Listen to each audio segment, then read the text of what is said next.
बिस्मिल्लाहिर्रहमानिर्रहीम। अस्सलाम वालेकुम स्टूडेंट्स आपको आज के इस वीडियो सेशन में खुशामदीद। स्टूडेंट्स आज हम 8वीं पार्ट 2 या BA पार्ट 2 का जो मॉडर्न ऐसे का पोर्शन सबसे ज़्यादा इंपॉर्टेंट जो क्वेश्चन है वो आज के साथ आपके साथ मैं शेयर करूँगा। बहुत ही आसान मगर म्यारी ज़बान के अंदर मैंने इस क्वेश्चन को आपके लिए डिज़ाइन किया है। बेहतर विजिबिलिटी के लिए मोबाइल को रोटेशन के ऑप्शन पर लगाइए स्टूडेंट्स। तो ये स्टूडेंट्स आगाज़ करते हैं। टॉलरेंस पे बहुत ज़्यादा मरतबा क्वेश्चन जो इम्तिहान में पुट किया जाता है और अच्छी बात यह है कि इस जो टॉलरेंस नामी ऐसे इसके ऊपर ज़्यादा क्वेश्चन नहीं बनते, एक ही क्वेश्चन तकरीबन बनता है जो कि 12 एग्ज़ाम में आता है मुख्तलिफ वर्डिंग के साथ। वो वर्डिंग जिन वर्डिंग के तहत ये क्वेश्चन एग्ज़ाम में आया मैंने यहाँ पे मेंशन कर दिए हैं। तो आइए इन तमाम सवालात के पहले स्टेटमेंट्स देख लेते हैं जो कि इस ऐसे के तहत एग्ज़ाम में पूछी गई हैं। Right A note on tolerance. Tolerance के ऊपर एक नोट लिखें, तहरीर लिखें। टॉलरेंस का मतलब क्या होता है मैं आपको बता दूँ, तहम्मुल और बर्दाश्त को टॉलरेंस कहते हैं। ये मजमून का नाम है, टाइटल भी यही है।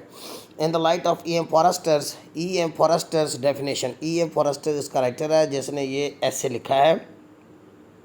सो E.M. फॉरेस्टर को आपने याद रखना है। E.M. Forster's definition.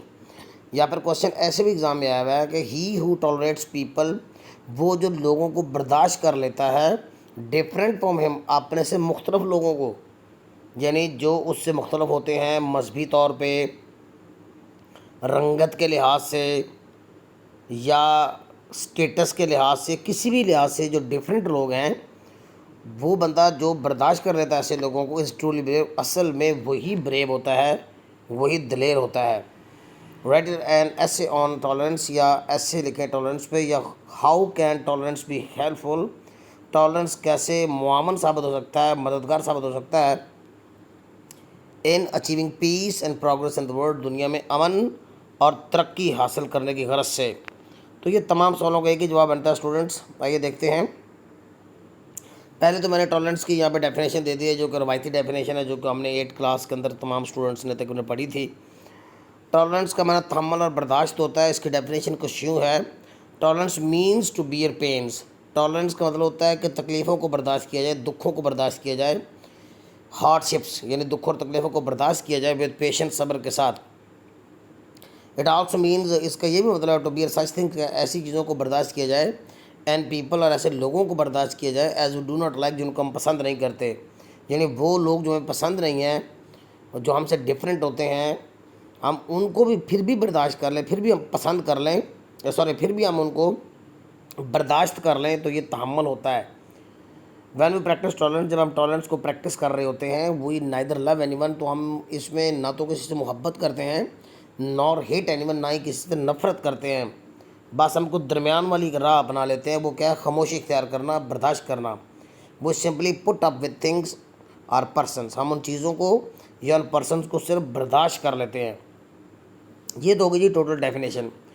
अब E.M. फॉरेस्टर ने इस ऐसे के अंदर इसकी जिस तरह से अहमियत को बयान किया उसको देखते हैं। ही क्लेम्स दैट, यानी E.M. फॉरेस्टर दावा करता है that tolerance is extremely necessary, कि टॉलरेंस इंतहाई ज़रूरी है for the reconstruction of the world, दुनिया की तामीर नौ के लिए, after the second world war, या आफ्टर वर्ल्ड वार, आलमी जंग के बाद। दरअसल ये ऐसे ज़माने में तहरीर किया गया था जब पहले जंग अज़ीम और उसके फ़ौरन बाद जंग अज़ीम दोयम जो है हो गई, सेकेंड वर्ल्ड वार हो गई, जिसमें एटम बम भी इस्तेमाल हुआ था। आप जानते हैं 9 अगस्त 1945 को नागासाकी में भी और इससे पहले हिरोशिमा पर। तो सेकेंड वर्ल्ड वार अपने साथ बहुत बड़ी बर्बादी लेके आई थी, बहुत बड़ी तबाही लेके आई थी। तो दुनिया की तहजीबों को आपस में मिलाने के लिए, तसादम और टकराव से बचाने के लिए ये इस तरह के स्टेप्स उठाए जा रहे थे। इसी स्टेप की ये एक कड़ी है कि मुसन्नफ़ E.M. फॉरेस्टर ने टॉलरेंस की अहमियत पे जोर दिया कि टॉलरेंस दुनिया में प्रमोट करेंगे तो हम इन सिविलाइजेशंस को, इन तहजीबों को आपस में मिला सकते हैं, तसादम टकराव से बच सकते हैं। The second world war had brought about great destruction. Second world war अपने साथ बहुत बड़ी बर्बादी लेके आई थी। देयरफॉर मैनी पब्लिक लीडर्स, इसलिए बहुत से जो पब्लिक लीडर्स थे, पॉलिटिशियंस सियासतदान थे, थिंकर्स जो मुफक्कर थे, इकोनॉमिस्ट माहिर मुआशियात थे, एंड ट्रेडर्स और तजारती बरदरी जो थी, were putting forward their suggestion, तो अपने तजावीज़ दे रही थी, एंड व्यूज़ और ख्यालात दे रही थी for the building of European Nations, के रीबिल्ड कैसे की जाए यूरोपीय कौमों को, क्योंकि तबाही से दुचार हो गई थी ना, पूरा यूरोप जो है वो पॉलिटिकली अपहीव्ड हो गया था। तहवाला हो गया था।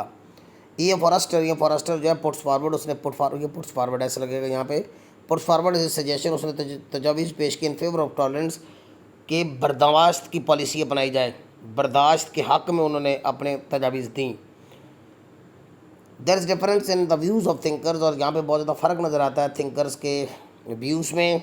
हमारा जो राइटर ई एम फॉरेस्टर है वो चाहता है कि तहम्मुल को प्रमोट किया जाए, जबकि दूसरे जो थिंकर्स थे उनका ख्याल था कि लव को प्रमोट किया जाए और से दूसरे स्टेप्स लिए जाएं। सम प्रेफर लव, कुछ तो लव को प्रमोट करते हैं, लव को तरजीह देते हैं, वेयर एज अदर्स ले स्ट्रेसन, जबकि कई दूसरे ऐसे हैं जो जोर देते हैं on the need of tolerance, बर्दाश्त की ज़रूरत पर। दोज हू रिकमेंड लव, वो जो लव की सिफारिश करते हैं, लव को रिकमेंड करते हैं फॉर पीस एंड ऑर्डर, दुनिया में अमन व अमान के लिए, call love a proper state of mind, वो मोहब्बत को ही एक मुनासिब जहनी कैफियत करार देते हैं। याद रहे स्टूडेंट्स, लव का तलब भी हमारे माइंड से है और तहम्मुल का तलब भी हमारी जहनी सोच के साथ है, स्टेट ऑफ माइंड के साथ है। हमें सिर्फ सोच में तब्दीली लानी होती है। बट ये फॉरेस्टर, लेकिन ये फॉरेस्टर जो है does not agree with those people, लेकिन ये फॉरेस्टर ऐसे लोगों से इत्तेफाक नहीं करता जो कि लव को प्रॉपर स्टेट ऑफ माइंड करार देते हैं। इन हिज व्यू, हमारे राइटर ये फॉरेस्टर के ख्याल में love is no doubt a great force, कि बिलाशुबा मोहब्बत एक बहुत बड़ी फोर्स है इन प्राइवेट लाइफ, लेकिन ये निजी मामलात में चल जाती है, ज़ाती मामलात में 1 2 4 5 लोगों के दरमियान जो म्यूचुअली जो है ये चल जाती है। But love in public affairs, लेकिन जब पूरी कम्युनिटी की बात आती है, पब्लिक अफेयर्स की बात आती है, तो ये लव की वर्किंग वहाँ पर रुक जाती है, क्योंकि हर कोई मुख्तलिफ मज़हब रखने वाला, मुख्तलिफ सोच रखने वाला शख्स जो है ज़रूरी नहीं है कि आपके मुख्तलिफ अकायद के बावजूद आपसे मोहब्बत करे। Love has been tried again and again, और कहते हैं एक मिसाल देते हैं कि लव को बार बार आजमाया गया है इन क्रिश्चियन सिविलाइजेशन, ऐसाई तहजीबों में द पास्ट माजी में, but it fail to bring the nations close together, लेकिन ये चीज़ भी कौमों को एक दूसरे के करीब नहीं ला पाई। तो फिर वो कौन सी चीज़ है जो कौमों को एक दूसरे के करीब ला सकती है? वो है हमारा टॉलरेंस, वो हमारी बर्दाश्त की policy. Therefore M Forster gives less important to the virtue of love, यही वजह है हमारा writer M Forster virtue of love को कम अहमियत देता है। ही गिव्स मोर इंपॉर्टेंस, को ज़्यादा अहमियत देता है to the virtue of tolerance, बर्दाश्त की वस्फ को, बर्दाश्त की खूबी को। अकॉर्डिंग टू एम फॉरेस्टर के मुताबिक वो एक रीस्टोर, हम दुनिया में बहाल कर सकते हैं, रीस्टोर कर सकते हैं पीस एंड ऑर्डर, अमन अमान अगेन दोबारा in the world, if we promote tolerance, अगर हम टॉलरेंस को प्रमोट करते हैं विद वन अनदर, एक दूसरे के साथ। और फिर वो कहते हैं tolerance is an amazing virtue, ये एक हैरान कन वस्फ है, बड़ी ही ये हैरान कन खूबी है, वस्फ है, क्वालिटी है, विच कैन रिकन्स्ट्रक्ट, जो कि तमीर कर सकती है ह्यूमन सिविलाइजेशन की वंस अगेन, एक बार फिर। लो स्टूडेंट्स, ये आपका सबसे इम्पोर्टेंट जो टॉपिक था बेटे मैंने आपके साथ डिस्कस कर दिया है, आप इसको ज़रूर लिख लिख के याद कीजिए। और अगर आपको नोट्स दरकार हों या मेरी जो लिखी बुक है, शॉर्ट बुक जिसके अंदर नॉवल और ये सारी की सारी आपको नोट्स वगैरह की शक्ल में या बुक की शक्ल में दस्तियाब हो, तो आप दिए गए नंबर पर रब्ता कर सकते हैं। वीडियो अगर आपको पसंद आई हो तो स्टूडेंट ज़रूर इसको आप शेयर भी कीजिएगा, सब्सक्राइब कीजिएगा चैनल को। Okay students, till next video, अल्लाह हाफिज़।